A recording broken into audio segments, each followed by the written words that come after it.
दोस्तों, आज की विशेष पड़ताल में हम राम नवमी के मौके पर रामचंद्र जी के बारे में विस्तार से जानेंगे। हम सभी को ये पता है कि तीन लोक के भगवान श्री हरि अर्थात भगवान विष्णु जी श्री रामचंद्र जी के रूप में त्रेता युग में माता कौशल्या के गर्भ से जन्मे थे। उनका इस तरह अवतार धारण करने का उद्देश्य मृत्यु लोक में बढ़ रहे अधर्म व अत्याचारों का विनाश करके धर्म की स्थापना करना था। दोस्तों, अब शुरू करते हैं पड़ताल। जैसे कि ऊपर बताया गया, रामचंद्र जी के जन्मदिन पर राम नवमी मनाई जाती है। तो अब आपको ये जानकर हैरानी होगी कि वेदों में प्रमाण है कि परमेश्वर कभी भी माँ के गर्भ से जन्म नहीं लेता।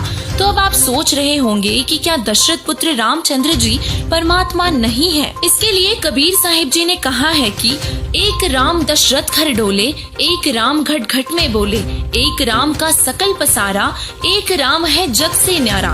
फिर कबीर साहिब जी ने बताया है कि राम राम सब जगत बखाने, आदि राम कोई बिरला जाने। इससे स्पष्ट है कि दशरथ पुत्र राम से अन्य कोई और परमेश्वर है जिसे आदि राम कहते हैं। तो अब सवाल ये रहता है कि असली राम कौन है? उसके लिए हमारी ये रिपोर्ट देखिए। तो चलिए अब आपको बताते हैं कुछ ऐसे फैक्ट्स एंड प्रूफ जो आपको सोचने पर मजबूर कर देंगे। दोस्तों, भगत समाज का मानना है कि दशरथ पुत्र राम ही भगवान है। तो आपको बता दे कि दशरथ पुत्र राम विष्णु जी के अवतार है, जो कि केवल तीन लोक के ही भगवान है। अब ठीक उसी तरह कुछ भगत समाज ये भी कहते हैं कि रामचंद्र ही पूर्ण परमात्मा है। तो आपको बता दें कि वेदों में रामचंद्र जी का जिक्र कहीं पर भी नहीं है, अर्थात वेदों के अनुसार पूर्ण परमात्मा कबीर देव जी है। दोस्तों, आज तक हम रामायण की कथाओं में देखते व सुनते आ रहे हैं कि रामचंद्र जी ने समुद्र पर पुल बना दिया था। तो आपको बता दें कि लंका जाते समय समुद्र पर पुल नल नील के गुरु मुनिंदर ऋषि ने बनाया था। रामचंद्र जी ने तो 3 दिन तक समुद्र से रास्ता मांगा और जब रास्ता नहीं मिला तो समुद्र को फूकने के लिए अग्नि बांध तक उठा दिया था। फिर समुद्र देवता ने रामचंद्र जी को नल और नील के बारे में बताया और फिर नल नील के माध्यम से मुनिंदर ऋषि ने निकट पर्वत के पत्थरों को अपनी शक्ति से हल्का कर दिया था और इस तरह समुद्र पर पुल बना और मुनिंदर ऋषि जी ही त्रेता युग में पूर्ण परमात्मा के रूप में उपस्थित थे। दोस्तों, हमने ये भी देखा है कि रामचंद्र जी ने कई राक्षसों का अंत किया और इसीलिए वही भगवान है। तो आपको बता दे कि विष्णु जी के जो भी अवतार होते हैं वो सब ब्रह्म के द्वारा पहले से ही निर्धारित होते हैं और वो वैसा ही करते हैं। भगत समाज का मानना है कि रामचंद्र जी जगत के उद्धार के लिए पृथ्वी पर आए थे। तो आपको बता दे कि विष्णु जी को नारद जी का श्राप लगा था और उसको भोगने के लिए विष्णु जी रामचंद्र जी के रूप में पृथ्वी पर आए थे और अपनी पत्नी के वियोग में अपना सारा जीवन व्यतीत किया था। रामचंद्र जी हमारे पापों को नष्ट कर देते हैं। रामचंद्र जी अपने स्वयं के पापों को भी नष्ट नहीं कर सकते। त्रेता युग में बाली को छुपकर मारा था, जिसका पाप भोगने के लिए द्वापर युग में शिकारी के बाण का शिकार होकर चुकाना पड़ा था। भगत समाज का मानना है कि रामचंद्र जी ने सबरी और अहिल्या का कल्याण किया था। तो आपको बता दे कि रामचंद्र जी उर्फ विष्णु जी अपने भक्तों को केवल स्वर्ग तक ही पहुंचा सकते हैं। स्वर्ग से ऊपर ब्रह्मलोक है और ब्रह्मलोक से भी ऊपर सतलोक है। वहाँ केवल पूर्ण परमात्मा की भक्ति से ही जाया जा सकता है। स्वर्ग में गए हुए प्राणी पुनः वापस आते हैं। रामचंद्र जी मर्यादा पुरुषोत्तम और न्यायकारी थे। राम जी सीता जी की अग्नि परीक्षा लेने के बाद अयोध्या लाए, फिर एक धोबी के कहने से अपनी गर्भवती पत्नी को जंगल में छोड़ दिया। आज के समय में किसी के कहने से कोई अपनी नेक और पवित्र पत्नी को जंगल में छोड़ दे तो क्या आप उसको मर्यादा पुरुषोत्तम और न्यायकारी कहेंगे? आप खुद सोचिए। दोस्तों, ऊपर बताए गए फैक्ट्स एंड प्रूफ से आप समझ ही गए होंगे कि भगवान राम पूर्ण परमात्मा नहीं है और समापन कर सकते हैं। तो अब सवाल ये आता है कि क्या पूर्ण परमात्मा हमारे सभी कष्टों का निवारण कर सकता है और हमें मोक्ष प्रदान कर सकता है? गीता जी के अध्याय 15 के श्लोक 17 में उस परमेश्वर का वर्णन है जो पूर्ण परमात्मा है, पूर्ण ब्रह्म है, जो 3 लोकों में प्रवेश करके सबका धारण पोषण करता है। वो अविनाशी परमात्मा है। वेदों में उस परमेश्वर की महिमा करते हुए उसका नाम वर्णित किया गया है। वह परमेश्वर कबीर देव है। जगत गुरु तत्वदर्शी संत रामपाल जी महाराज जी विश्व में एकमात्र ऐसे संत हैं जो पूरे विश्व में सभी धर्मों के धर्म ग्रंथों से तत्व ज्ञान लोगों तक पहुंचा रहे हैं। एक एक सदग्रंथों को खोल खोल कर दिखा रहे हैं। अब जनता के हाथ में है, इसे परखे और सही और गलत का भेद करके सही भक्ति मार्ग चुनकर अपना जीवन सफल करे और मोक्ष करवाए। गीता जी अध्याय 15 के श्लोक 16 और 17 में मुख्य 3 प्रभुओं का वर्णन है, अक्षर पुरुष और परम अक्षर पुरुष। इस श्लोक में अक्षर पुरुष अर्थात काल और परम अक्षर पुरुष अर्थात कबीर देव जी का मुख्य अभिनय है। जब जब पृथ्वी पर अधर्म बढ़ता है तब तब कोई न कोई अवतार अवतरित होता है जो अधर्म का नाश करके धर्म की स्थापना करता है। परंतु इन अवतारों में और इनकी लीलाओं में बहुत अंतर होता है।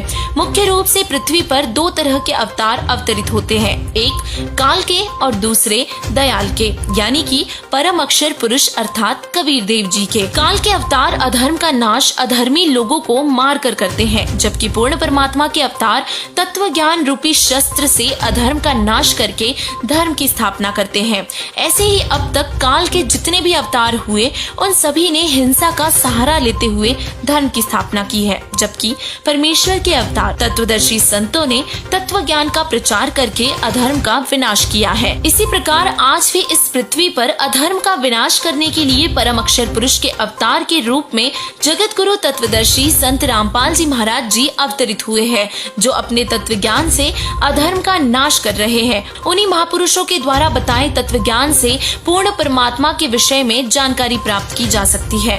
यदि आप भी अपना कल्याण करवाकर जीवन सफल करना चाहते हैं तो तत्वदर्शी संत की शरण में जाकर उनसे नाम लेकर ज्ञान समझकर अपना मोक्ष करवा सकते हैं। अतः आपसे निवेदन है कि जगत गुरु तत्वदर्शी संत रामपाल जी महाराज जी की शरण में आए और अपना कल्याण करवाए। धन्यवाद। जैसे श्री रामचंद्र जी ने कौन सा अद्वितीय काम किया जो हम सुना करते थे कि समुद्र के ऊपर पुल बना दिया था। जब लंका पर चढ़ाई करनी थी सीता जी को छुड़वाने के लिए और 33 करोड़ देवताओं की बंद छुड़वाने के लिए, जो काल इसने रावण ने बंद कर रखे थे अपनी कैद में 33 करोड़ देवता। अब वो पुल कैसे बना था? श्री रामचंद्र जी से पुल नहीं बना था, तभी तो वो समुद्र में खड़े होकर के समुद्र से ही याचना कर रहे थे कि मुझे रास्ता दे दो, और 3 दिन तक घुटनों पानी में खड़ा होकर श्री रामचंद्र जी ने समुद्र से याचना की, लेकिन वो नहीं माना। तब उसको जलाने के लिए अग्निबाण छोड़ना चाहा। तब समुद्र विपर रूप धारण करके बाहर आया और कहा श्री रामचंद्र जी से कि आप मुझे मत जलाओ, इसमें बहुत बड़ा संसार बसा हुआ है। आपकी जो समस्या है उसका समाधान नल और नील के पास है। नल नील नाम के 2 सेवादार सैनिक थे उसमें, श्री राम की सेना में। अब वो नल और नील के पास बताया कि उनके हाथों से पत्थर भी तैर जाते हैं, डूबते नहीं। अब यहां थोड़ा सा संक्षिप्त विवरण देना पड़ेगा कि नल और नील को ये शक्ति कहां से प्राप्त हुई थी। नल और नील ये दोनों आपस में मुसेरे भाई थे, यानी मौसी के बेटे थे। इनकी माताएं बहन थी। इन दोनों के ऊपर एक बहुत बड़ा भयंकर कष्ट था, 3 ताप का। सभी ऋषि महर्षियों से इन्होंने याचनाएं की थी, और देसी वैद्य जितने भी वैद्य थे आयुर्वेदिक, उनसे भी उन्होंने ट्रीटमेंट कराया, कोई राहत नहीं मिली। फिर ऋषि महर्षियों और झाड़ फूक करने वालों से सब जगह उन्होंने अपना इलाज करवाया, कोई राहत नहीं मिली।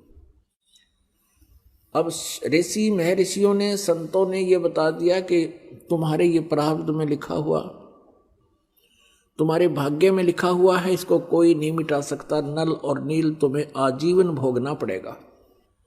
वो महादुखी थे। जिस व्यक्ति को ये पता लग जाए कि तेरा रोग लाइलाज है, असाध्य हो चुका है, तो उसकी स्थिति वो स्वयं ही जान सकता है। फिर भी आत्मा के अंदर एक विशेष कसक होती है, उसको परमात्मा का दिया हुआ एक विशेष ज्ञान होता है उसको, आत्मा को, कि परमात्मा हमारे सब दुखों को दूर कर सकता है। इसलिए इसको इतना जवाब मिलने के बाद भी ये प्रयत्नशील रहती है। इसी उद्देश्य से नल और नील कबीर परमेश्वर जी के सत्संग में चले गए। उस समय त्रेता युग में परमेश्वर कबीर देव जी मुनिंदर नाम से आए हुए थे। मुनिंदर ऋषि नाम से प्रगट थे, सहस्री रहते हैं परमात्मा। और मुनिंदर ऋषि जी की उन्होंने कहीं कई जगह से महिमा सुनी थी कि बड़े महापुरुष हैं, उनके आशीर्वाद से भयंकर से भयंकर रोग समाप्त हो जाते हैं, भाग्य बदल देते हैं वो प्रभु। नल नील को विश्वास नहीं रहा था कि ऐसे ऐसे मंडलेश्वरों के पास हम जा चुके हैं, ऐसे ऐसे सिद्धों के पास जा चुके हैं, हमें कोई राहत मिली नहीं। फिर भी इत्फाक परमात्मा की रजा होती है। उनको सहज में कबीर परमेश्वर जी का ये सत्संग सुनने का अवसर मिला। ज्यों ही परमेश्वर के चरणों में उन्होंने नमस्कार किया, परमेश्वर ने आशीर्वाद दिया, दोनों के वो रोग ठीक हो गए, कति स्वस्थ हो गए। बड़े अचंभित हुए, चरणों में पड़ के रोने लगे, हे परमात्मा आप कहाँ छुपे थे। सारी कहानी बताई कि हमारे को सब ने ये जवाब दे दिया था कि अब तुम्हारा कहीं इलाज नहीं है। हे परमेश्वर आपने बहुत दया करी हम दुखी दीनों पर। तब परमेश्वर ने कहा बेटा ये तो एक कष्ट दूर हुआ है, आपके भाग्य में तो बहुत कष्ट हैं, असंख्य जन्मों से तुम जन्म और मर रहे हो। उसका परमानेंट ट्रीटमेंट ये है कि आप उपदेश लो हमारे से, अन्यथा और इससे भयंकर आपत्ति भी आप पर आ सकती है। अब नल नील ने कहा भगवान हम आपके शिष्य, आप हमारे गुरु, हमें उपदेश दे दीजिए। परमेश्वर ने उपदेश दे दिया और कहा बेटा सत्संग में आते हैं साधु संत भक्त, कोई रोगी बीमार, क्योंकि कबीर परमेश्वर के पास भी दुखी प्राणी ज़्यादा आते थे, कोई लंगड़े लूले, कोई अंधे गुंगे, कोई वृद्ध बीमार, तो कहते थे भगवान के भाई इनकी सेवा किया करो, परमात्मा की आत्माएं हैं। तो नल और नील वृद्धों के, बीमारों के बर्तन कपड़े साफ करने के लिए सत्संग के दौरान, सत्संग के दिनों में जब वो वहाँ आकर भंडारा होता था वहीं रुकते थे, दरिया के किनारे सत्संग हुआ करते थे, तो वो क्या करते थे उनके बर्तन कपड़े ले जाते। पहले साबुन वगैरह होते नहीं थे, पहले कपड़े को बहुत देर तक जल में गीला करना पड़ता था और बर्तनों को भी ऐसे ही पहले पानी में भिगो दिया करते थे। तो दरिया के किनारे उन कपड़ों को वो दोनों कुछ पत्थर के नीचे दाब देते थे और जल में भिगो देते थे। ऐसे ही बर्तनों को पानी में डबो करके रख देते थे। वो सत्संग में सुने हुए चर्चाओं पर विचार करते थे, परमात्मा के द्वारा दिए गए वचनों पर विचार करते थे और फिर अपनी स्थिति पर भी वो प्रतिदिन जो है चिंतन करते थे, हमारी क्या बुरा हाल था, हमारा कोई जीवन नहीं था। नल नील आपस में बतलाते थे परमात्मा आए हैं, जनता पता नहीं कब समझेगी, कहते हैं कोई मानता नहीं है। इस तरह की चर्चा वो किया करते थे।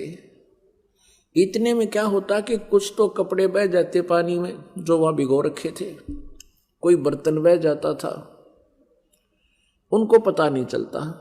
वो जितने भी शेष बचे होते उनको धो मांज कर लाकर रख देते।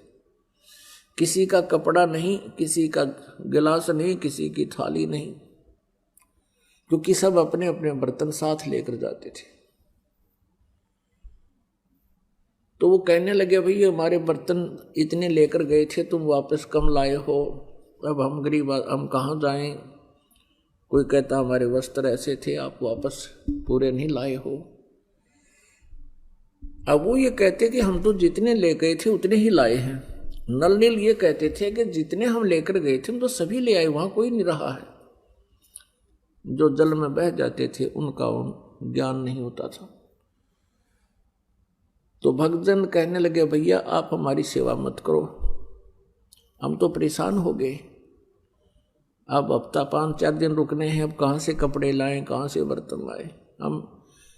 लेकिन वो हाथ जोड़कर कहते थे कि अब के हम बहुत सावधान होंगे, आप गुरुदेव को ना बताना, नहीं तो हमारी सेवा छीन ली जाएगी। और उनको ये डर था कि कहीं परमात्मा हमसे रुष्ट हो जाए और सेवा छीन ले तो हम कहीं फिर से उसी प्रकार कष्ट ना आ जाए हमारे पर, उसी तरह दुखी ना हो जाए।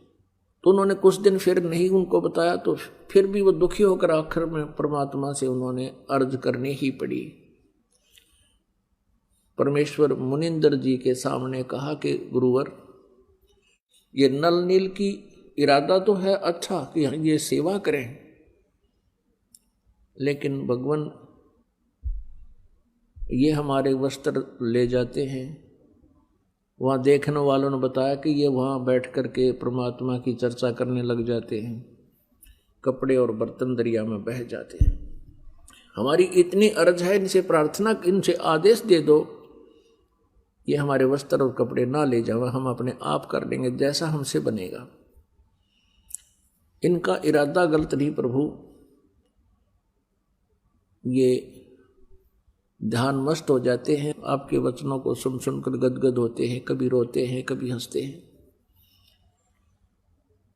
जब नल और नील को यह पता चला कि आज तुम्हारी शिकायत हो गई है और गुरुदेव कहीं तुम्हारी सेवा ना छीन ले और नाराज ना हो जाए, हाथ जोड़कर खड़े हो गए, कहने लगे प्रभु अवश्य हमसे भूल बनी होगी, लेकिन हमारा इरादा ठीक है प्रभु, हम चाहते हैं सेवा करें। और परमात्मा के चरणों में गिरकर रोने लगे कि हमारी सेवा ना छीनना परमेश्वर, हम बहुत ध्यान देंगे। वो शिकायत करता कहते भगवान ये प्रत्येक बार ऐसा ही बोलते हैं और ये वहाँ जाकर के भूल जाते हैं, भगवान की चर्चा में ये ज़्यादा ही मस्त हो जाते हैं, इनके बस की बात नहीं। तब परमात्मा ने देखा और कहा कि बेटा तुम्हारी सेवा नहीं छीनते, खूब सेवा करो। आशीर्वाद दे दिया कि आज आपके हाथ से जल के अंदर कोई भी वस्तु नहीं डूबेगी, पत्थर भी क्यों ना हो। उस आशीर्वाद से, उसके बाद परमात्मा के आशीर्वाद से नल और नील के हाथों से छोड़ा गया पत्थर भी जल पर एज इट इज रुक जाता था, चाहे उसके ऊपर कोई खड़ा हो जाए। और तो कहना ही क्या, कपड़े थाली वो एज इट इज वहीं रहते थे जब तक वो स्वयं उठा नहीं लेते। तो उनकी समस्या हल हुई। इस चीज का पता था इस समुद्र देव को। उसने आकर रामचंद्र जी से कहा कि आपकी सेना में नल और नील नाम के 2 संत हैं, भक्त हैं, और उनके हाथों में ऐसी शक्ति है कि उनके द्वारा छोड़ा गया पत्थर मेरे ऊपर एज इट इज रुक जाएगा। अब नल और नील को बुलाया गया। अपनी आत्माओं, ये जीव मार खाता है भक्ति के इस मार्ग में। काम, क्रोध, मोह, लोभ, अहंकार ये विष का काम करते हैं। उसमें नल और नील की जो महिमा होनी थी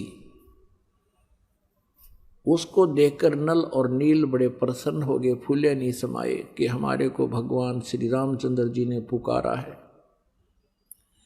और कहा रामचंद्र जी ने कि भी क्या तुम्हारे हाथों से पत्थर तैर जाते हैं? दोनों ने कहा हाँ जी।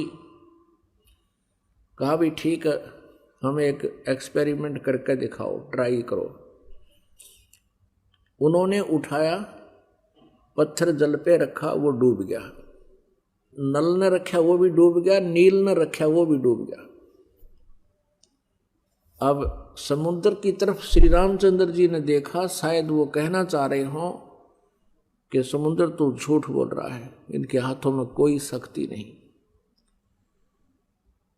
अब समुद्र ने कहा कि भगवान, इनके हाथों में शक्ति थी, लेकिन आज इन्होंने अवश्य कोई त्रुटि की है। तब समुद्र ने कहा कि नल नील, आज तुमने क्या गलती कर दी? दोनों ही वो बहुत अचंभित थे कि आज क्या हो गया हमें। फिर उनको याद आया कि आज हमने अपने गुरुदेव को याद नहीं किया। अब यहां मार खाता ये प्राणी। उन्होंने ये सोच लिया कि यदि हम अपने गुरुदेव से अर्ज करेंगे तो रामचंद्र जी और ये सेनानियों सोचेंगी इनके पास शक्ति नहीं, ये कहीं और से मांग कर लाए। इस अभिमानवश उन्होंने अपने मालिक को याद नहीं किया, परमेश्वर को, और अपनी प्रभुता दिखानी चाहिए। वो उनके हाथों से वो पावर गई। अब समस्या ज्यों की तो तब नल और नील ने परमात्मा को याद किया,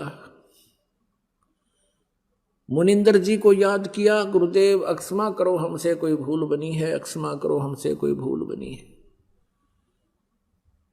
और श्री रामचंद्र जी पर तो दुख का पहाड़ टूटा हुआ था। उसने भी अर्ज की परम पिता से, परमेश्वर से। हम सभी आत्माएं उसी परमेश्वर की हैं। और पुण्यात्माओं कहते हैं, जहां जन की महिमा सुनो तहां मैं गवन करंत, तो मुझे पुकारते हैं। पिछले संस्कारी कोई हंस होते हैं, उनके लिए भी कहते हैं, मैं तुरंत वहां पहुंच जाता हूं। मुनिंदर रूप में परमेश्वर कबीर जी सामने आते हुए नजर आए। नल और नील का ध्यान उधर गया जिधर परमात्मा आ रहे थे। दृष्टि गई उधर, देखा कि गुरुदेव आगे, गुरुदेव आगे, वो आगे महाराज, वो आगे महाराज। सभी ने देखा एकटक सामने एक महापुरुष ऋषि आ रहे हैं। नल और नील ने दंडवत प्रणाम किया। श्री रामचंद्र जी ने भी चरण लिए। श्री रामचंद्र जी ने कहा कि भगवान, आज आपके शिष्यों से ये पत्थर नहीं तैरे, जल के ऊपर पत्थर नहीं तैरे। परमेश्वर ने कहा कि आज के बाद इनके हाथों से ये तैरेंगे भी नहीं, क्योंकि इनके अंदर अभिमान आ गया। ये भूल गए भगवान को, ये स्वयंभू बनना चाहते थे। आज के बाद इनके हाथों में कोई पावर नहीं रहेगी। अब परमात्मा याद दिलाते हैं कि जैसे माता गर्भ को रखे यतन बनाए, ठेस लगे तो क्षीण होवे तेरी ऐसे भक्ति नसाए।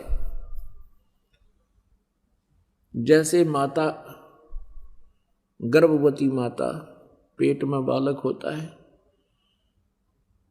वो बहुत चिंतित रहती है। रात्रि के समय करवट लेते समय भी वो उधड़क जाती है कि कहीं मेरे बच्चे पर जोर तो नहीं आ गया, मेरा गर्भ नष्ट तो नहीं हो जाएगा। चलती है तब भी ऊंचे नीचे पर पैर रखकर बहुत ध्यान से चलती है, कहीं मेरा बच्चा, मेरा गर्भ ना खराब हो जाए।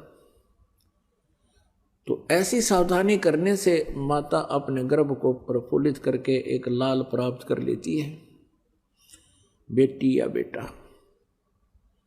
तो यहां परमात्मा कहते हैं, जैसे माता गर्भ को रखे यतन बनाए और ठेस लगे तो छिन्न होवे तेरी ऐसे भक्ति जावे। तो इस प्रकार आप जी ने अपनी भक्ति को बचा के रखना है।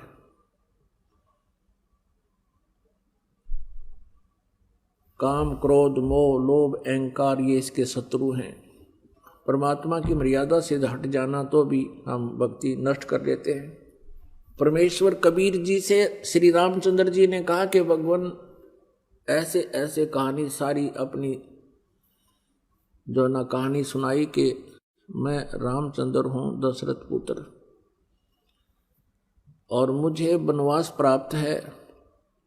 उस वनवास के कष्ट में एक और कष्ट हमें आ गया कि रावण, लंकापति रावण ने मेरी पत्नी उठा ली, उसको कैद कर रखा है। उसको हम छुड़वाने के लिए बहुत प्रयत्न कर चुके हैं।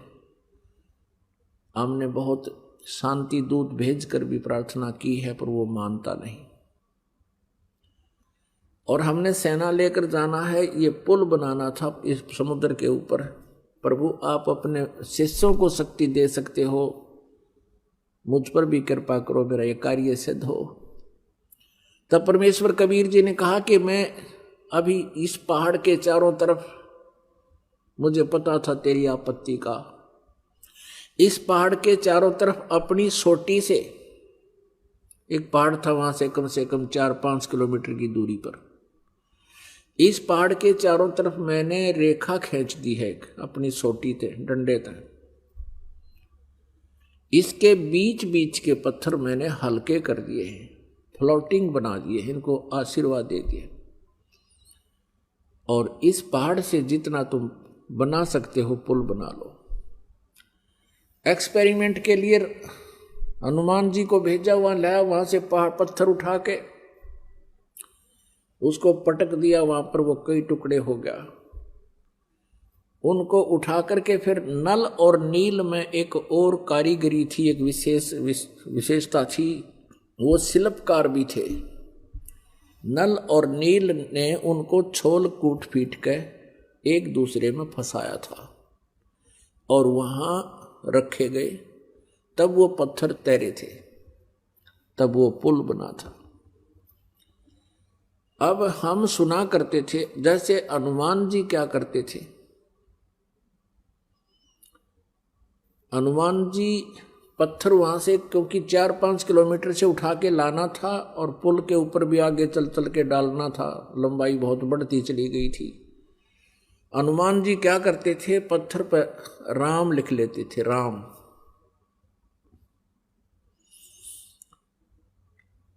और स्वयं भी अपना मंत्र जाप करते हुए चल पड़ते थे। अपने आत्मा हनुमान जी श्री रामचंद्र जी को एज ए राम नहीं पूजा करते थे, क्योंकि जिस समय सुग्रीव को हनुमान जी मिले थे, उस समय वो पहले ही राम राम जप रहा था। तो वो उनका एक नित्य नियम था। कबीर साहब कहते हैं, आप राम कहे ओरा राम कवावे, और जिस मुख राम ना उचरे ता मुख फेर कवावे। जैसे हम बोलते हैं सत साहिब, तो सामने वाला भी कहेगा सत साहिब। सत साहिब का अर्थ होता है अविनाशी परमात्मा। राम कहो, साहिब कहो।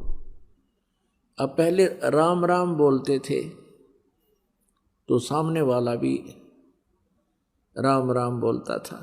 जैसे कोई कहता था चाचा राम राम, तो वो 2-3-4 बार बोल जाता राम राम राम राम राम राम भाई राम राम। तो ऐसे इस उद्देश्य से हनुमान जी लिख लेते थे राम, और जो भी वो मंत्र जाप करते थे, सामने वाला भी कोई पढ़ता वो भी समझ जाता कि राम शब्द लिखा है, राम का अर्थ है राम राम। यानी अपने मंत्र को जाप करते रहो, भगवान को याद रखो, वो लिखने का उद्देश्य ये था। और कोई यूं कहे कि हनुमान ने श्री राम नाम लिख दिया इसलिए पत्थर तिर गए, हनुमान जी वहीं थे, श्री राम वहीं थे। अब पहले हम क्या सुना करते थे कि श्री रामचंद्र जी ने पुल बना दिया समुद्र पर। कभी हम सुनते थे कि नल नील ने पुल बना दिया। नल नील को एक ऐसी शक्ति थी उनके हाथों से, पत्थर तैर जाया करते। फिर हनुमान जी ने राम नाम लिख दिया, इसलिए पत्थर तैर गए। कोई सिर पैर नहीं था इन बातों का, ये लोक वेद था। यदि नल नील के हाथों में पावर थी और उससे तैर गए थे, तो हनुमान जी ने राम नाम लिखने की क्या जरूरत पड़गी? फिर श्री रामचंद्र जी का क्या सहयोग रहा उसमें, पुल के बनाने में कौन सा आशीर्वाद रह गया उनका? जब वह तो आप याचना कर रहे थे समुद्र से। तो पुण्यात्माओं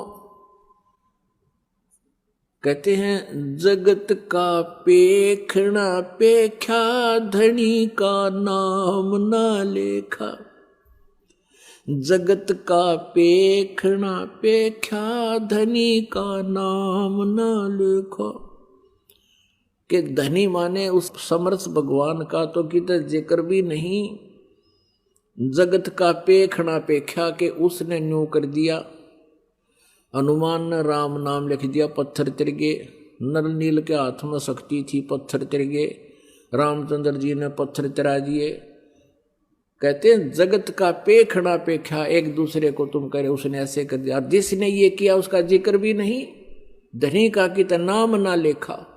अब परमात्मा कबीर जी बताते थे, समझाया करते, काटे बंधन विपत में, कठिन कियो संग्राम, चिन्नो रे नर प्राणिया, ये गरुड़ बड़ो के राम। हम क्या सुना करते थे? कहते नागफास एक जो है यंत्र छोड़ दिया, नागफास। क्योंकि सिद्धि से लड़ाइयाँ हुआ करती थी पहले, सिद्धि से तीर चलते थे। वो नागफास एक ऐसा यंत्र था, उसमें से कहते हैं और कई हजार लाखों करोड़ों नाग उत्पन्न हो गए, सांप। और उन सर्पों ने रामचंद्र जी, लक्ष्मण, हनुमान, अंगद समेत पूरी सेना को जकड़ दिया, जैसे ईंख बांध दिया करें। नो हाथ और चारों तरफ सांप लिपट गए, उनका कत्ती नीचे लेकर ऊपर तक ऐसे फड़ कर गया। हाथ नो के नो रह गए सबके, यानी पूड़ी सी बांध के खड़ी कर दी। अब कहते हैं उस समय गरुड़ को याद किया श्री रामचंद्र जी ने, गरुड़ पक्षी को, और गरुड़ पक्षी ने आकर फिर वह सांप काटे, वह सर्प काट दिए सारे।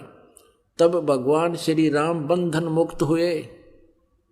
अब परमात्मा कबीर जी कहते हैं, अरे तुम्हारे हृदय माथे की कहाँ गई?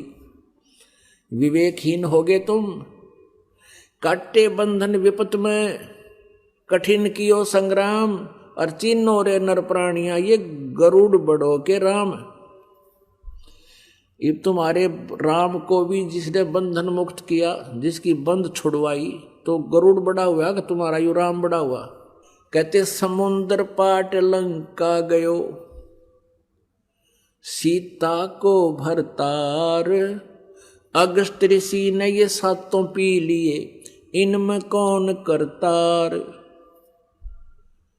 तुम एक बात से ये मानते हो कि भगवान श्री रामचंद्र जी ने समुद्र पर पुल बना दिया अपनी शक्ति से, तुम्हारी बात बड़ी कर लेते हैं। यदि आप इसी आधार से इनको समृद्ध शक्ति मानते हो कि समुद्र के ऊपर से पुल बना लिया, और इस समुद्र को, सातों समुद्रों को अगस्त ऋषि ने पी लिया था एक के घूंट में, और जो श्री रामचंद्र जी के लिए पहाड़ हो रहा था उसको समुद्र पुल बनाने मुश्किल हो रही थी उसको, तो इनमें कौन करतार? अगस्त ऋषि शक्तिशाली हुआ, श्री रामचंद्र हुआ जिसने सातों समुद्र पी लिए, अगस्त ऋषि ने। फिर तुम श्री कृष्ण जी को भगवान मानते हो, उनमें से एक ये भी आधार पॉइंट बनाते हो कि भगवान श्री कृष्ण जी ने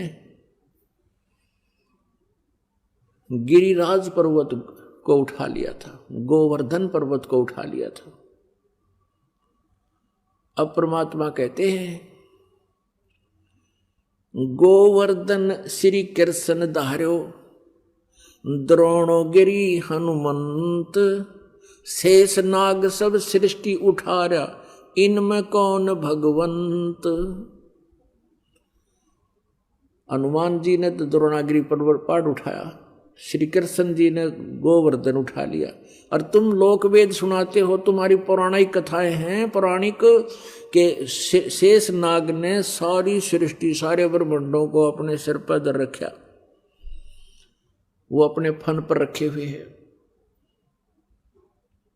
फिर तुम उस शेष नाग बड़ा हुआ, तुम्हारा श्री कृष्ण बड़ा हुआ। जिस पृथ्वी के ऊपर एक छोटे से टुकड़े को श्री कृष्ण ने उठाया और इस पृथ्वी समेत उठा रहा शेष नाग, तो कौन भगवान हुआ?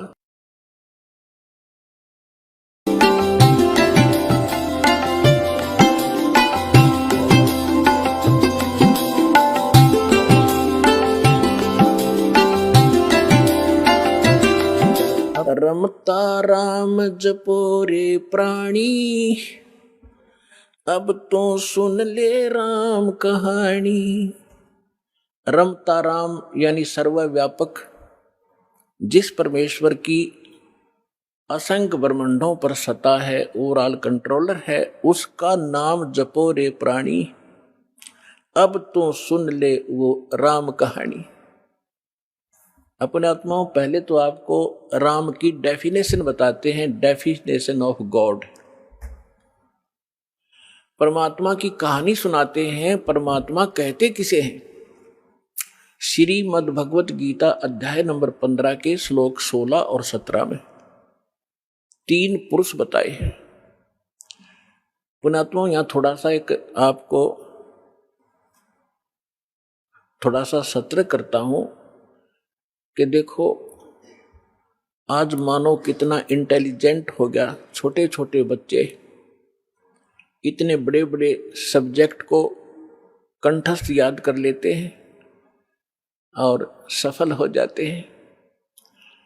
इसी प्रकार आप विद्यार्थी हैं इस अध्यात्म मार्ग के, तो इसमें आप जी ने बहुत ध्यान से और परमात्मा के इन सदग्रंथों को ध्यान से सुनना है, और इनको थोड़े से दिन में आपका याद हो जाएंगे ये, जिस कारण से आप विचलित नहीं होगे। इसलिए आपको ये कथाएं सुनाई जाती हैं, रह रह कर उन सदग्रंथों के वो श्लोक और अध्याय बताए जाते हैं, ताकि आप याद रखो और भी कोई पूछे उसको, भक्त को बता सको। फिर वो जाकर के अपने पास रखी हुई उन पुस्तकों को देखेगा कि इस भक्त ने जो श्लोक और मंत्र बताए हैं यह सही है कि गलत। जब वो अपने सदग्रंथों में देखेगा तो दौड़ा दौड़ा फिर वो सतलोक आश्रम बरवाला में आ जाएगा। इसलिए दास आपको रह रह कर यह रेफरेंस याद दिलाता है, और जब पूरे विश्व में ये यथार्थ ज्ञान फैल जाएगा, फिर केवल आपको भगवान की चर्चा सुनाया करेंगे। अब तो जब तक ये एग्जाम्पल उदाहरण नहीं दिए जाएंगे तो आप समझ ही नहीं सकते कि सचमुच कबीर इज गॉड। हम अभी तक तो उनको परमात्मा मान रहे थे जो परमात्मा नहीं थे। परमात्मा की डेफिनेशन बताता हूं।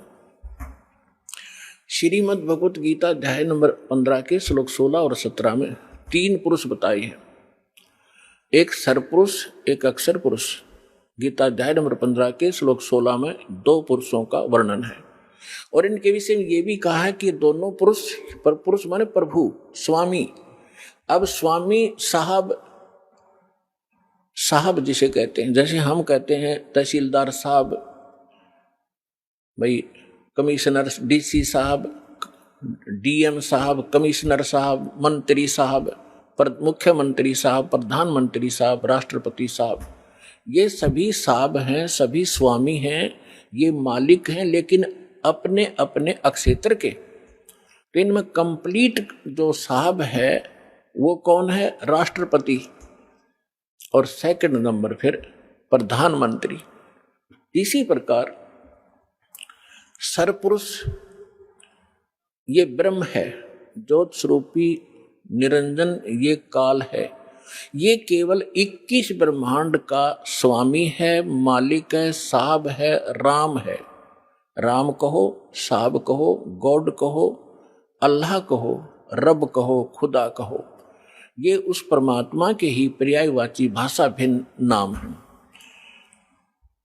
तो ये इन दोनों के विषय में कहा 15वें अध्याय के 16वें श्लोक में श्रीमद् भगवत गीता में कि सरपुरुष और अक्षर पुरुष इस पृथ्वी वाले लोक में ये दो पुरुष हैं और इनके अंतर्गत जितने प्राणी आते हैं 21 ब्रह्मांड तो है ब्रह्म के और 7 शंख ब्रह्मांड, नील पद्म शंख, ये काउंटिंग है गणित रीति से।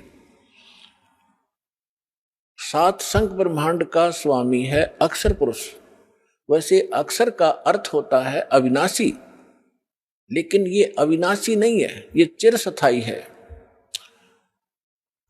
और इसलिए इसको भी अविनाशी कहा गया है। ये वास्तव में अविनाशी नहीं है, क्योंकि इससे अगले मंत्र में 17वें मंत्र में गीता जी में वो स्पष्ट हो जाता है। इसमें क्या बताया कि सरपुरुष और अक्षर पुरुष तथा इनके अंतर्गत जितने प्राणी शरीरधारी हैं ये सभी नाशवान हैं, इंक्लूडिंग सरपुरुष और अक्षर पुरुष। फिर बताया है लेकिन जीवात्मा किसी की नहीं मरती। फिर 17वें श्लोक में गीता अध्याय नंबर 15 के श्लोक 17 में कहा है कि उत्तम पुरुष है तू अन्य, उत्तम पुरुष है तू अन्य। उत्तम माने श्रेष्ठ, पुरुष माने परमात्मा। वो श्रेष्ठ परमात्मा तो इन ऊपर वालों से कोई भिन्न है और परमात्मा इति उदाहरते, जिसको परमात्मा कहा जाता है, जिसको परमात्मा कहा जाता है उस परमात्मा, वैसे परमात्मा शब्द श्रेष्ठ आत्मा को कहते हैं। तो परमात्मा वो है जो केवल सुख देता है, दुख नहीं देता। बाकी हम अन्य को भी परमात्मा मान बैठे, जैसे सरपुरुष काल को भी हम परमात्मा कहा करते, ब्रह्म को। ये परमात्मा नहीं है। जिस लोक में आप रह रहे हो ये लोक परमात्मा का नहीं हो सकता। किसी का बेटा मर गया, किसी की बेटी मर गई, किसी की कैंसर होगी, किसी की टांग कट गई, किसी के हाथ कट गए, कोई अन्य रोग से पीड़ित है, हाहाकार मचा हुआ है, एक्सीडेंट में मर जाते हैं, फ्लड आ जाती है, अक्षेत्र का क्षेत्र तबाह हो जाता। ये परमात्मा का लोक नहीं हो सकता। और अक्षर पुरुष के लोक में भी यही स्थिति है। वहां भी जन्म और मृत्यु, इसी प्रकार के रोग कष्ट दुख सभी विद्यमान है। केवल एक सतलोक है, परम अक्षर ब्रह्म, उस उत्तम पुरुष का वो स्थान सतलोक है जहाँ दुख नाम की वस्तु नहीं, वहाँ जन्म, वहाँ मृत्यु नहीं, वृद्धावस्था नहीं और किसी चीज का अभाव नहीं। वहाँ कोई काम नहीं करना पड़ता आपको, कोई टेंशन नहीं, क्योंकि भरा भंडार भगवान का। अब जैसे ये सतलोक आश्रम बरवाला, ये मिनी सतलोक समझ लेना, उसकी रिहर्सल है, उसका एक सैंपल समझो। ये जैसे आप जी यहाँ आते हो, यहाँ आपको कोई टेंशन नहीं, खाने की, रुकने की, नहाने और धोने की। और सारा दिन आप तो 1 हफ्ता रुकते हो, 4 दिन रुकते हो, 10 दिन रुकते हो, बना बना भोजन मिलता है, बिछे बिछाए मैट मिलते हैं, ऊपर पंखे चल रहे होते हैं, नहाओ धो भगवान का भजन करो, चाहे 10 दिन रुको, आपको कोई टेंशन ही नहीं। और ये सतलोक के अंदर ये सुविधा उपलब्ध है। ये काल का लोक है, यहाँ भी हम इतनी सुविधा नहीं उपलब्ध करा सकते परमात्मा के बच्चों को। फिर भी हमारा जितना सामर्थ्य है कोशिश खूब करते हैं, क्योंकि सतलोक आश्रम बरवाला में आम आत्मा नहीं आ सकती, परमात्मा की विशेष लाडली आत्मा ही पहुँच पाती है। भले ही वो दुखी है चाहे सुखी है, फिर यहाँ सुखी करेगा उनको। इसलिए हम संभव कोशिश करते हैं इनको कोई कष्ट ना हो। हम तो दास हैं उस परम पिता के और आप उस भगवान के समर्थ के बच्चे, आपके लिए हम फिर भी संभव कोशिश करते हैं जितनी हमारा सामर्थ्य है कि किसी प्रकार का इनको कोई कष्ट ना हो। तो कहने का तात्पर्य है कि जितना समय आप यहाँ बिताओगे ये आपका समय और ही तरह का होता है। यहाँ से जाते ही आप देखना, आश्रम से निकलते ही आपको कितनी टेंशन घेर लेती है, वो करना है, वो करना है, वहाँ जाना, उससे लेना, उसको देना, उसने ऐसे कर दिया। तो हम जब से सतलोक से निकले हमारे साथ या बीमारी उसी समय चली गई है। अब हमने वही जाना है जहाँ कोई अभाव नहीं, वहाँ फलदार सदाबहार वृक्ष हैं, सदाबहार मेवे हैं। जैसे जंगल में आपने देखा होगा शामक खड़ा रहता है, पहले पुराने समय में तो बहुत ज्यादा फलदार वृक्ष होते थे, कहीं पर कुछ लग रहा है, कहीं पर कुछ फल लगे हुए हैं, खाओ तोड़ो खाओ बैठ के ठाट से। तो वहाँ सतलोक के अंदर आपको कोई काम नहीं है और सब चीज उपलब्ध है। तो कहने का भाव यह है कि वो सतलोक है उस परम पिता परमात्मा का और वो भगवान परमात्मा है। अब यहां बताया है रमता राम जपोरे प्राणी, अब तो सुन ले राम कहानी। अब हम राम शब्द से कहां हम अपने दिमाग की सुई ले जाते थे। श्री रामचंद्र जी सन ऑफ राजा दशरथ, अयोध्या का राजा। हम जब राम शब्द हमारे हृदय में आता था, हमारे धर्म गुरुओं ने हमें ऐसा गलत फीड कर दिया था कि राम नाम आते ही वो धनुष बाण लिए हुए श्री रामचंद्र दिखाई देते थे। देखो अब राम समझना, हमने राम की डेफिनेशन समझनी है। अभी आपको बताया था कि जैसे तहसीलदार भी साहब है, कमिश्नर भी साहब है, ये सभी साहब हैं, मंत्री, मुख्यमंत्री, प्रधानमंत्री, राष्ट्रपति सारे साहब हैं, लेकिन ये अपने अपने सत्र के साहब हैं और इनमें जो समर्थ साहब है वो राष्ट्रपति प्रधानमंत्री जी हैं। इसी प्रकार रामचंद्र जी ये श्री विष्णु समझो, सतोगुण विष्णु, और विष्णु जी की कितने राम हैं, कितने मालिक हैं, कितने पुरुष हैं, कितने प्रभु हैं, कितने देव हैं। ये केवल एक सतोगुण प्रधान परमात्मा, सतोगुण प्रधान भगवान राम है ये। और केवल एक ब्रह्मांड के अंदर 3 लोकों के ऊपर इस विभाग के मंत्री हैं। ये सतोगुण विभाग के मिनिस्टर हैं, पृथ्वी लोक पर, स्वर्ग लोक पर और नीचे पाताल लोक पर। केवल 3 लोकों पर अपने इस विभाग के ये स्वामी हैं, राम हैं। ब्रह्मा जी रजोगुण विभाग के मंत्री हैं, मिनिस्टर हैं, और ये भी इन्हीं 3 लोकों के ऊपर स्वामी हैं, राम हैं, मालिक हैं, पुरुष हैं, प्रभु हैं। और शंकर भगवान तमोगुण विभाग के मिनिस्टर हैं। इसी प्रकार इन 3 लोकों पर इनके जो पिता हैं सरपुरुष ब्रह्म ज्योत स्वरूपी निरंजन, ये इसके 21 ब्रह्मांड हैं। एक ब्रह्मांड समझो एक प्रांत है, और ये प्रत्येक प्रांत में मुख्यमंत्री का, चीफ मिनिस्टर का रोल करता है। अपने 3 पुत्रों को ये प्रधानमंत्री, ये मंत्री बनाकर रखता है, मुख्यमंत्री।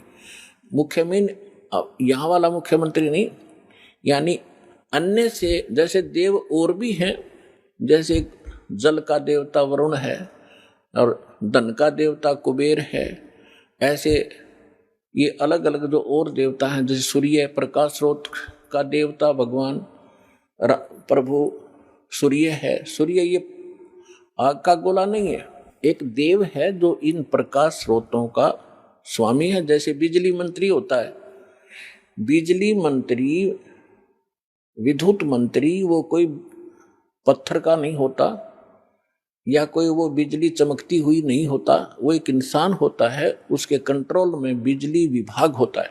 इसी प्रकार सूर्य देव ये नहीं है जो सूर्य चमक रहा है, इनके ऊपर कंट्रोलर है सभी सूर्यों पर। इस ब्रह्मांड के अंदर भी कई सूर्य हैं, एक नहीं, और ऐसे ऐसे बहुत से और भी प्रकाश स्रोत हैं चंद्रमा की तरह, तो उन सब का कंट्रोलर वो है। ऐसे तो कहने का भाव ये है कि ये केवल 21 ब्रह्मांड का स्वामी है सरपुरुष, और अक्षर पुरुष 21 ब्रह्मांड, 7 संग ब्रह्मांड का राम है, 7 संग ब्रह्मांड का स्वामी है, मालिक है। और परम अक्षर ब्रह्म, पूर्ण परमात्मा, उत्तम पुरुष है तू अन्य, वो कबीर देव जो है परम अक्षर ब्रह्म, वो असंख्य ब्रह्मांड का राम है, मालिक है, स्वामी है। तो अब क्या बताते हैं, रमता राम जपो रे प्राणी, अब तो सुन ले राम कहानी। कच्छ मच्छ कूरम ना होते, धौल धरनी नहीं धानी, चंद सूरज दो दीपक ना थे पवन और पानी। भाई कच्छ मच्छ ये कूरम ना होते, धौल धरणी नहीं ध्यानी। चंद सूरज दो दीपक ना थे पवन और पानी। ब्रह्मा विष्णु महेश नहीं होते, नहीं लक्ष्मी नहीं गौरज रानी। सावत्री नहीं सनकादिक तब होते अलख बिनानी। आइए अब हम उन श्रद्धालुओं के अनुभव जानते हैं जो जगत गुरु तत्वदर्शी संत रामपाल जी महाराज जी से दीक्षा प्राप्त कर चुके हैं तथा उनके द्वारा बताए गए भक्ति मार्ग पर चल रहे हैं। सर नमस्कार। नमस्कार सर। क्या नाम है आपका? राम अवतार गौतम। कहाँ से आए हैं आप? हम मक्खनपुर जिला फिरोजाबाद यूपी से आए। सर संत रामपाल जी महाराज जी से नाम दीक्षा कब लिया आपने? सन 24 मई 2010 में संत रामपाल जी महाराज से दीक्षा ली थी। सर संत रामपाल जी महाराज से नाम दीक्षा लेने से पहले आप क्या भक्ति साधना करते थे? यही जो संसारिक लोग भक्ति करते हैं, 3 देवों की और उनके अवतारों की, देवी देवताओं पर आधारित थे, खूब भक्ति करते थे, लेकिन लाभ कुछ नहीं हो रहा था। सर जैसे कि लोग भक्ति करते हैं, वो जैसे कोई भक्ति करता है, कोई अंधा होता है वो आंखें पाने के लिए भक्ति करता है, कोई निर्धन होता है वो धन पाने के लिए भक्ति करता है, रोगी व्यक्ति को एक अच्छी काया की जरूरत होती है। तो सर जैसे कि आप हैंडीकैप्ड है, आपने एक अपना पैर गंवा रखा है, सर ये कैसे? आपने अपना पैर संत रामपाल जी महाराज की शरण में आने के बाद गंवाया है या पहले गंवाया है? संत रामपाल जी महाराज के पास आने से पहले ही सन 2001 में हम इंटर कॉलेज में पढ़ाते थे, तो उस समय हमारा एक्सीडेंट हुआ और सीधी टांग कट गई। तब हम इन सारी देवी देवताओं की पूजा करते थे। फिर मैंने सोचा कि कोई भगवान है ज़रूर, लेकिन हम उसको जानते नहीं हैं, पूजा इतनी करते फिर भी हमारे ऊपर दुख आ रहे हैं। संत रामपाल जी महाराज की शरण में कैसे आए, आपको कैसे पता चला?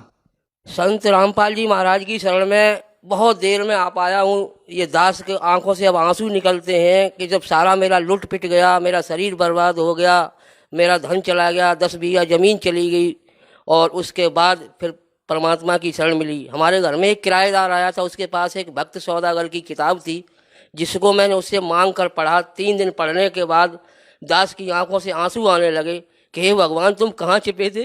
दास का गोड़ भी कट गया, जीवन नाश हो गया, अब आप हमें मिले। और रात दिन हमने चैन नहीं लिया, तुरंत अपने घर से निकल पड़ा परमात्मा की खोज में, और रोहतक जा कर के पता लगाया तो उस समय सतलोक आश्रम पर उसका झज्जर वाला जो करोथा कांड से बंद पड़ा था, वहाँ का लोगों ने पता दिया। हम वहाँ पहुँचे, वहाँ नहीं मिले तो हम बरवाला आश्रम के लिए लोगों ने बताया कि नया आश्रम खुला हुआ है दौलतपुर रोड, वहाँ आपको जाओ। तो हाँसी से बस में पकड़ करके और हम पहुँचे रात को 9 बजे। वहाँ के भक्तों ने मुझे गोद में उठा लिया और बहुत हमारी सेवा की प्रभु ने। हमें ऐसा भोजन मिला और ऐसा नाम मिला, उस नाम से हमारे फिर कल्याण होते चले गए। सबसे पहले तो हम इतने नशेबाज थे कि सारी दुनिया में जितने भी नशे होते हम सब करते थे, मांस मछली अंडा और शराब गुटखा तम्बाकू सब बीड़ी पीते थे। वो परमात्मा के एक आशीर्वाद मात्र से हमारे सब दूर हो गए, और अंतिम सांस तक के लिए अब परमात्मा ने जो हमारा सारा नशा और सारा रोग काट लिया है, इसके लिए तो हम परमात्मा का लाख लाख शुक्र करते हैं कि हे भगवान बंदी छोड़, सतगुरु रामपाल जी महाराज आप पहले आ जाते तो मेरा गोड़ क्यों कटता। सर संत रामपाल जी महाराज से नाम दीक्षा लेने के बाद आप जो भी नशीली वस्तुओं का आप सेवन करते थे उससे आप दूर हो चुके हैं। सर संत रामपाल जी महाराज से नाम दीक्षा लेने के बाद आपको और क्या लाभ मिले? संत रामपाल जी महाराज से तो बहुत ही कुछ लाभ मिले। ये आश्चर्यचकित कहानी है कि हम कितने गिनाएं। सबसे पहले तो नशा ख़त्म किया, उसके बाद मेरी घरेलू सारी सुख संपत्ति में वृद्धि की, हमें आर्थिक लाभ होने लगे, मेरी रोजी रोजगार में बरकत की। आज हम कुछ नहीं कमाते, पहले बहुत मेहनत करते थे तब मुश्किल से गुजारा होता था। आज 2 घंटा 1 घंटा की मेहनत में परमात्मा उसी पे आशीर्वाद दे के हमारा सब गुजारा करता है। सर जैसा कि आप जो भक्ति साधनाएं करते हैं, उन भक्ति साधनाओं को करने से धन लाभ होता है, मोक्ष मिलता है, नशों से दूर हो जाता है व्यक्ति। वही दूसरी ओर और भी साधु संत है जो नाम दीक्षा देते हैं, लेकिन वहाँ पे इस तरह का कोई लाभ नहीं होता है, क्यों? इसलिए कि वो साधु संत जितने ऋषि महर्षि गुरु हैं आज पद पर बैठे हैं, अपने आश्रमों को चलाकर लोगों को जो ज्ञान दे रहे हैं, नाम उपदेश दे रहे हैं, उनमें शक्ति नहीं, वो अधिकारी हंस नहीं है। परमात्मा ये तत्वदर्शी संत है, जगत गुरु तत्वदर्शी रामपाल जी महाराज, ये परमात्मा का भेजा हुआ नुमाइंदा है, जिससे नाम उपदेश लेकर के ही भक्ति का लाभ भी मिलेगा, आर्थिक लाभ भी मिलेगा और सतलोक भी जा सकता है, क्योंकि ऐसा संत पृथ्वी पर कोई है नहीं, ये अद्वितीय संत है। सर, क्या आपको लगता है कि हिंदुस्तान सहित पूरे विश्व में जितने भी संत, महंत, धर्मगुरु, शंकराचार्य जितने भी हैं वो तत्वदर्शी नहीं हैं? वो तत्वदर्शी होते तो अपन के पीछे तत्वदर्शी लगी होती, उसके आगे लगी होती। क्या केवल नाम के आगे तत्वदर्शी संत लगाने से ही तत्वदर्शी हो जाते हैं? जी नहीं, ऐसा नहीं होता कि नाम लगा देने से नाम के वो वैद्य बन जाएं, लेकिन उन्हें पेट के पीठ की दर्द की दवाई नहीं मालूम तो कैसे वैद्य बन जाएंगे? ये आप कैसे कह सकते हैं कि उनको मालूम नहीं है, उनको शास्त्रों का ज्ञान नहीं है? ये आप कैसे कह सकते हैं? इसलिए कि आज तक जो संत रामपाल जी महाराज ने ज्ञान दिया है वो शास्त्रों से प्रमाणित ज्ञान दिया, शास्त्र को आधार माना है। 4 वेद, 6 शास्त्र, 18 पुराण, श्रीमद् भगवद गीता, गुरु ग्रंथ साहब, बाइबल और ये आपका श्रीमद् भगवद गीता, इन सभी पुराणों को साथ लेकर के। क्या आपको लगता है कि कोई दूसरे जो संत हैं क्या वो शास्त्रों के अनुसार भक्ति नहीं बताते? उनकी शास्त्रों के अनुसार साधना नहीं है, भक्ति नहीं है। जैसे अगर होती तो गीता अध्याय 17 के श्लोक नंबर 23 में जो मंत्र बताया गया है कि ये ओम तत्सत 3 प्रकार का मंत्र है जो पूरा संत देगा, और वो संत आज तक कोई नहीं आया पृथ्वी। यदि उनके पास तत्व ज्ञान नहीं है, यदि वो जानकार नहीं है, तो लाखों लोग उनसे क्यों जुड़े हुए हैं? उनको लाभ हो रहा है तभी तो वो दूसरे संतों से जुड़े हुए हैं। ये लाभ तो इस तरह से होता है कि जैसे हमारे यहाँ मथुरा में जय गुरुदेव पंथ चला था, और जय गुरुदेव पंथ की जो आत्मा थी तुलसीदास साहेब, वो बहुत पुण्य आत्मा थी, विष्णु लोक से आई थी और इसके बहुत पुण्य बैटरी चार्ज थी। सन 1971 में इसने परमात्मा बंदी छोड़ सतगुरु रामपाल जी के बारे में एक भविष्यवाणी की थी कि वह संत जो देश का उद्धार करेगा, देश का कल्याण करेगा, और जो पृथ्वी पर जिसका झंडा रहेगा, जिसका ज्ञान रहेगा, और वो परमात्मा होगा। उसने अवतार ले लिया है। तो उस समय हमारे बंदी छोड़ की उम्र 20 वर्ष की हुई थी, और फिर कहा था कि ये अभी ऊपर से आदेश नहीं हुआ है कि बताने का, उसका हम गांव नाम नहीं बताएंगे, नाम नहीं बताएंगे, और समय आने पर ये सब भेद खुल जाएगा। और जब उनकी बैटरी डिस्चार्ज हो गई तो फिर 2012 तक कुछ भी अपने संतों को, अपने ऋषियों को, अपने शिष्यों को नहीं बताया, और उसका भार खुद जय गुरुदेव लेके चले गए। तो कहने का भाव ये है कि अभी तक जितने भी संत हुए हैं उन्हें तत्व ज्ञान नहीं है, वो तत्वदर्शी नहीं हो सकते हैं, क्योंकि परमात्मा केवल बंदी छोड़ ही हंस है। तो फिर लाखों की संख्या में लोग उनसे क्यों जुड़े हुए हैं? ये पिछली बैटरी उनकी चार्ज होती है, उससे कुछ थोड़ा बहुत लाभ भी मिल जाता है। अगर यही बात यदि संत रामपाल जी महाराज के बारे में कही जाए तो क्या कहेंगे आप? ये बात तो संत रामपाल जी महाराज पर भी लागू हो सकती है। वो भी पुण्य आत्मा है, उनकी भी बैटरी चार्ज है, इसीलिए वो अपने श्रद्धालुओं को लाभ दे रहे हैं। ऐसा नहीं है कि जो संत रामपाल जी महाराज कर सकते हैं वो आज तक किसी पृथ्वी पर किसी ने नहीं किया है। जो ऐसा कौन सा काम है जो संत रामपाल जी महाराज ने किया है और अन्य किसी संत ने नहीं किया? सबसे प्रथम तो ये है कि जो सुषम वेद के आधार से केवल कबीर परमेश्वर ने आके ज्ञान दिया था, गरीबदास जी महाराज ने ज्ञान दिया आके था, वही संत रामपाल जी महाराज ज्ञान दे रहे हैं।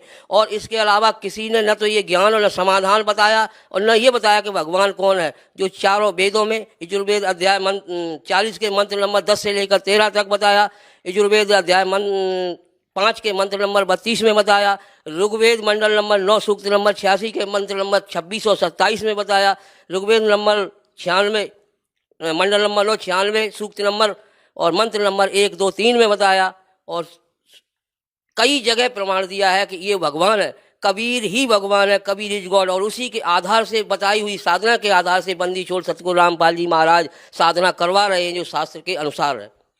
सर, संत रामपाल जी महाराज के बारे में हमें कुछ आश्चर्यजनक बातों के बारे में पता चला है। जैसे कि कहा जाता है कि संत रामपाल जी महाराज किसी भी राजनीतिक पार्टी को समर्थन नहीं देते हैं, सहयोग नहीं देते हैं। दूसरी तरफ संत रामपाल जी महाराज जी एक ऐसे संत हैं जिन्होंने जजों की जवाबदेही तय करने के लिए एक बड़ा आंदोलन चलाया। वही संत रामपाल जी महाराज ने विश्व के सभी धर्मगुरुओं को आध्यात्मिक ज्ञान चर्चा के लिए आमंत्रित भी किया। वहीं सबसे बड़ी बात यह है कि संत रामपाल जी महाराज के जितने भी अनुयायी हैं वो कोई भी नशा नहीं करते हैं।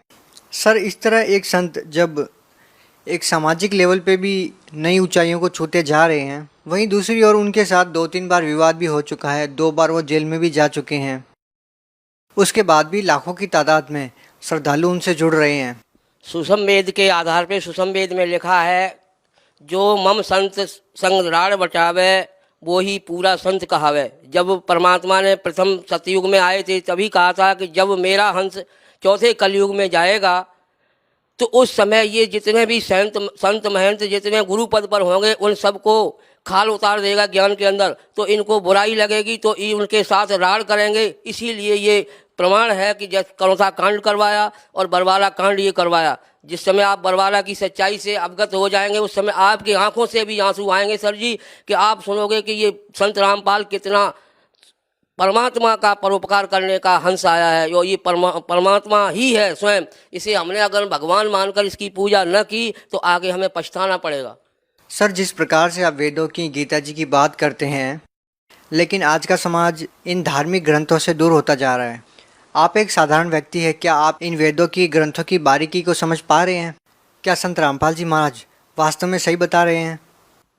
संत रामपाल जी महाराज अगर सही नहीं बताते होते तो सारे लोगों ने जो अनुवाद किया है गीता जी का, उसमें वर्ज का जो गीता अध्याय 18 के श्लोक नंबर 66 में लिखा है वर्ज, तो उसका अर्थ जाना होता है और जिसका अर्थ किया है आना है। इन सारे लोगों ने, जितने भी गीता के अनुवाद करता है, वो भ्रमित हैं। उनको खुद ये ज्ञान नहीं है और उनको ये शब्दकोश की भी ज्ञान नहीं है। जो हमारे बंदी छोड़ सतगुरु रामपाल जी महाराज ने सारा रूबरू कराया हमारे टीवी में, DVD के माध्यम से और साधना चैनल के माध्यम से।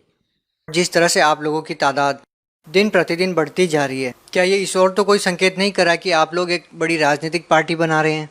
अगर हमारे परमात्मा पहले ही गैर न्यायिक राजनीतिक पार्टी से लिख रखे हैं हर जगह कि हम कोई राजनीतिक पार्टी से लेन देन नहीं है, हमें कोई यहाँ का राजा नहीं बनना है। परमात्मा खुद कहते हैं कि तन मन धन सब अर्पिए भक्त मुक्त के काज, और जिनके उर में बंदगी फिर क्या इंद्र का राज। उन्हें तो कोई इंद्र का राज भी स्वर्ग का दे तो भी वो उससे नफरत करते हैं।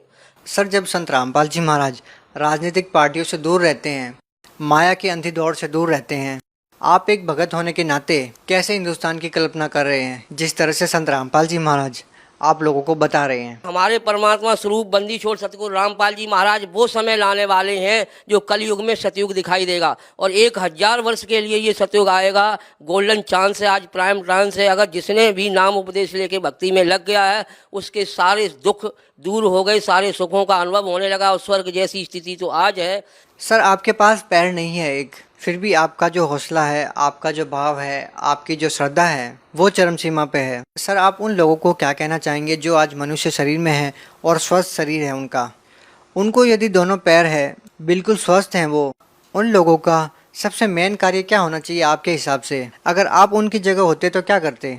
हम परमात्मा के उसी आदेश का पालन करते हुए कहते हैं कि हे भाई, देश के लोगों, देश के नागरिकों, संसार के लोगों, सभी हमारे भाई बहन हैं, परमात्मा के बच्चे हो। आज आपको मनुष्य शरीर प्राप्त है और कल ये काल अपने संविधान के अनुसार 84 लाख योनियों में भेज देगा। उस समय कुत्ता गधा सुअर बनाएगा।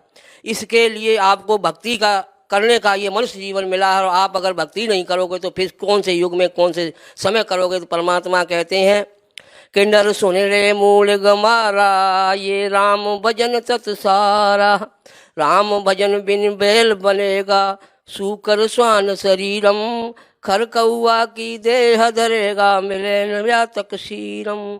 सर, बहुत बहुत धन्यवाद। भाई, धन्यवाद तो आपका हमें देना चाहिए कि आपने हमें ऐसा मौका दिया बंदी छोड़ की महिमा गाने के लिए। और भक्ति समाज को, सबको यही हम प्रार्थना करेंगे कि भाई जितना देर करोगे उतना ही आप पछताओगे। ये परमात्मा आया हुआ है बंदी छोड़, और इसकी शरण पकड़ लो और अपना कल्याण करवा लो। बोलो सतगुरुदेव की जय।